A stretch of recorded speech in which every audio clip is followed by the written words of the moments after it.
Greetings and welcome to part 6 of the Iron Dominion Saga. Well, some interesting things have happened last time. Crazy Eggman has escaped, which is bad for Sonic and the Iron Dominion, but entertaining for the rest of us. Even though Sonic and Tails have neutralized Crazy Eggman, the Iron Dominion arrives to recapture him. At the same time, Lien-Da remained behind, and after thinking about how she was screwed over in getting the grandmaster position in the past, she decides now is the time to take it. I'll talk more about that later. We begin with a worried Tails saying that Sonic has to face the entire Iron Dominion. Sonic rightfully points out he's not. The entire Dark Egg Legion isn't here, and there's only one clan out of 4 present. And to let you in on this now, this isn't even the full Yagyu clan. You'll see in a future issue. The Queen's arrogance shows when she mentions the previous 2 Iron Dominion victories. Time for Sonic to wipe that smile off her face. He's really cutting loose this time, even admitting inspiration from his evil doppelganger. Poor Tails has the hard job. Back in New Mobotropolis, Khan snuck out of the hospital again and runs into Sally. Not too long after, Tails arrives. I feel your pain, little buddy. Khan wants Eggman dead, but Sally wisely points out it's better to have him alive as leverage against the other egg bosses that are abroad. Not to mention he has Sega plot armor. Khan hauls Crazy Eggman to prison while Sally rallies the active freedom fighters. Back to the fight, the Queen's not happy with the situation and orders the Iron King to finish this. Sonic may toss Legion and Yagyu members like ragdolls, but he's still no match for this behemoth.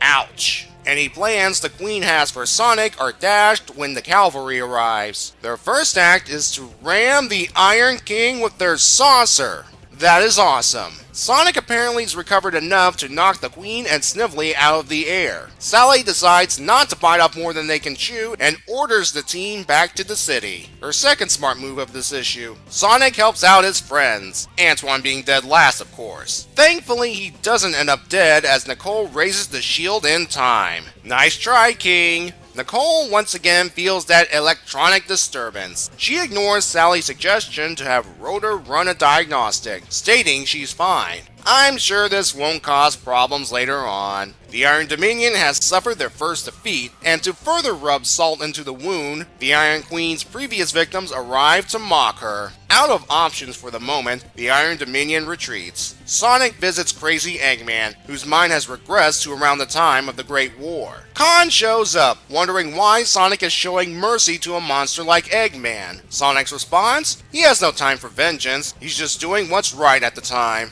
That seems to satisfy the monkey. Back in the Egg Dome, the Iron Queen denies Snively entry into her room unless he finds a way past the shield. Pretty much the supervillain equivalent of, "You're sleeping on the couch tonight." Moving on to the backup story, Lien-Da enters Dimitri's secret lab. He's been studying the chips the Iron Queen gave him. While they do block the detonation signal of their bombs, it also makes them vulnerable to the Queen's techno-magic. We have our catch, everyone. Dimitri's been working on modifying the chips to resist the Queen's magic and has succeeded with just one. Lien-Da theorizes that if the Legion gets the unmodified chips, they could use the modded one to take control of them as well as gain protection from the Iron Queen. Then Dimitri's bubble shatters? Yep, Lien-Da's making her move by disabling Dimitri. Somehow.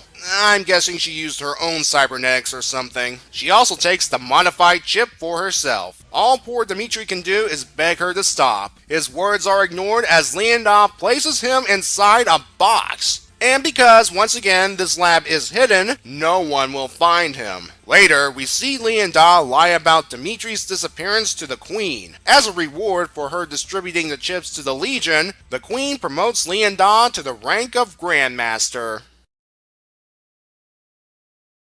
Congratulations, Lien-Da! You finally achieved the rank of Grandmaster. Here's the thing. Grandmaster these days equals Egg Boss. Example, the Egg Boss featured in the Knuckles the Return arc is referred to as Grandmaster, so it was obvious Eggman was already expanding Legion concepts to the rest of the Empire before his mind snapped. I hate to break this to you, you power-hungry brat, and yes, I do mean those words. The Legion as an independent entity is no more. You helped make that possible. Your obsession with being Grandmaster has made your faction of the Legion a shadow of their former selves. Granted, elements such as Eggman attacking Angel Island, the Legion Civil War, and members defecting after losing their cybernetics helped out with the decay, but it's going to Eggman that seals the deal. And at that point, you didn't even get to be Grandmaster. You had to resort to sabotaging Dimitri to gain the position. I get it, you are a descendant of the founder of the Legion, and it is your birthright. But to backstab Dimitri, the father of said founder, who's only trying to help his people because Eggman made them an endangered species, that's a new low.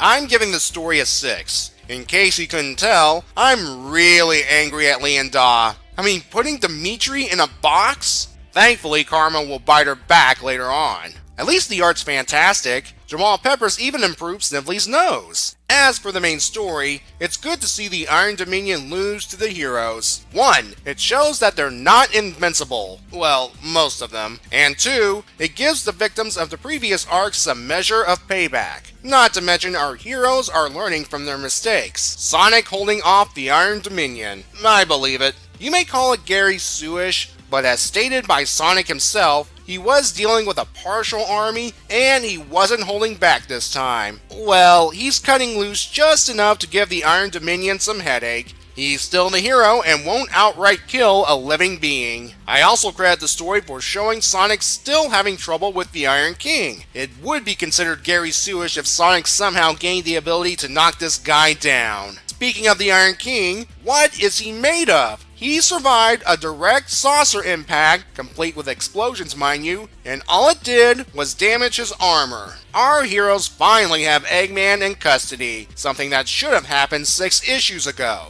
But hey, better late than never. This event to me brings some closure to Sonic's guilt about making Eggman snap. Even he says he has no time to deal with this stuff. Probably the comics' way of saying, life's too short for hate and vengeance, or something to that effect. This part, like the first one, gets an 8. There were plenty of opportunities for the heroes to shine. Tails getting Eggman back to the city, Monkey Kong helping Bunny get some payback, and Sally being competent throughout the issue. Butler provides some entertaining visuals, most notably Sonic hauling his friends away from the pursuing Iron Dominion. They now have to bring down New Mobotropolis' shield to gain entry. We'll see their first attempt next time.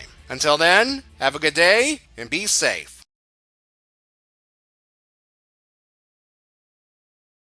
You shouldn't have mentioned how good your life was, Snively. You brought this jinx on yourself.